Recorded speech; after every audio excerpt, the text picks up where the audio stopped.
Hey everybody, welcome back to my channel. I am Miss Roxanne, and this is Daily Rambles. Today we're doing Stargirl Season 2, Episode 10, called Summer School, Chapter 10. So we start the episode in a flashback where Starman apologizes to Pat and talks about a watch, and it was like a birthday present, and but turns out like bullies took it from him at school, and so he was so nervous to go home and tell his parents about it. And turns out they never gave him a watch. They didn't know it was his freaking birthday. I was like, that's so messed up on every level. And so we found out that Penn actually gave it to him, and he got the watch back from the bullies, and he still has it. Then we have the present day where Pat tells him that he taught Starman how to drive, and it was like a real brother. Can you drive any louder? I'm just saying. Anyway, and we cut to where Pat forgives him for what he did, and then we have the present day where it's a full out family argument, and then we cut to where the shade literally drops in and says that you have to fuse the diamond back together, but you can't touch it at all. Then Pat doesn't trust him, and then we cut to where like how they're going to fuse the diamond, and he says you got to use the constant staff to do that, but the constant staff is still not strong enough to do it. Then we cut to where Beth's parents is concerned with the goggles, and then they talk about the divorce, and Beth is like, okay, y'all need to figure out where y'all are at and let me know. Like, you're getting divorced, you're not getting divorced. You need to make up your mind. I'm going with my friends somewhere. So you encourage me to get friends, and that's what I'm going to do. Bye. I was like, good for you, Beth. Good for you. And we cut to Jenny might be able to make the black diamond fuse back together. And then they're going to go find her. Then we cut to where Beth is protecting Mike in the shade and Barbara. And it gets a little bit awkward, and it's an awkward ride. And between Pat and Courtney, then Rick is in jail. Then someone gave him apples, and turns out it was Grundy, even though we don't see him in the scene. But that was kind of cute moment, actually. I really like that moment. Then we cut to where Beth talks to Barbara, and Courtney feels very left out when she finally talks to Pat.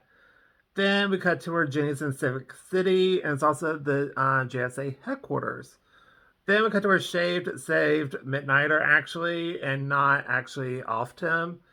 And we cut to where he's in the something of tears. I don't even know what the crap I wrote. And then basically Shade was the sacrifice in like 1800 something. And since the diamond was a fake, the spirit kind of took over him a little bit. And so Shade was the vessel, so that's why he has his powers, and that's why he's been alive for so freaking long.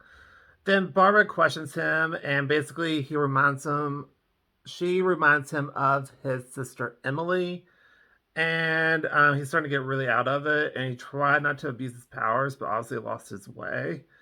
Then we cut to where Mid-Niter gave files to Beth finally, and we cut to where Courtney and Pat are at the JSA headquarters, and then we cut to 10 years has passed since they've been there, which I was like, okay.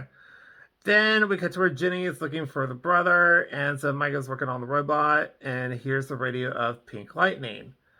Then Courtney and Pat are at the Helix Institute where Jenny is there, but her brother is not. She's been searching for her brother, and basically there's been green fires, and basically it was all an accident because Jenny's power is fueled by emotion, and so when she got really mad, she came to a dead end trying to find her brother.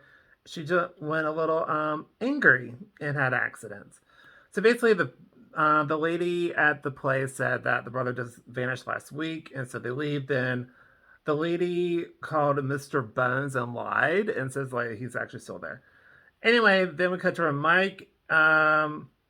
Found a big gingerbread house. Then Beth is reading. Then Jenny tries to fuse the diamond back together, and she did it. And Beth tried to like saw the files. Oh crap! When they fuse it together, that actually summons that Eclipso, and it restores Shade's powers. Anyway, but it already happened, and the Shade is back. Says sorry, then he leaves.